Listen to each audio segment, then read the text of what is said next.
ఇప్పుడు నేను చెప్పబోయే రాశుల వాళ్ళకైతే మోయలేనంత డబ్బునైతే శనిదేవుడు మోసుకొని వస్తూ ఉన్నాడు.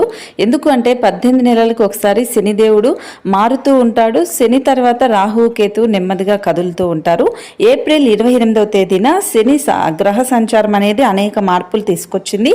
అందుకనే ఈ నెల 7వ తేదీ నుంచి కొన్ని రాశులకైతే అదృష్టం వస్తుంది. వాటిలో ముఖ్యంగా కర్కాటక రాశి వాళ్ళకైతే ఆర్థిక పరిస్థితులు చాలా మెరుగుపడతాయి. ఉద్యోగస్తులకు వేతనం పెరగడంతో పాటు పదోన్నతి కూడా ఉంటుంది. అన్ని పనుల్లోనూ ఈ రాశి వారు అద్భుతమైన విజయాలను సొంతం చేసుకుంటారు. వ్యాపారస్తులకు మంచి లాభాలు ఉంటాయి. కొత్తగా కారుతో పాటు ఇంటిని కూడా కొనుగోలు చేస్తారు. ఆస్తులు కలిసి వస్తాయి. ఎప్పటి నుంచో ఉన్న సొంతింటిని ఈరోజు వీళ్ళు కొనుక్కునే అవకాశం కూడా ఉంటుంది. సో కర్కాటక రాశి వాళ్ళకి అన్నీ కూడా అనుకూలంగా ఉంటాయి.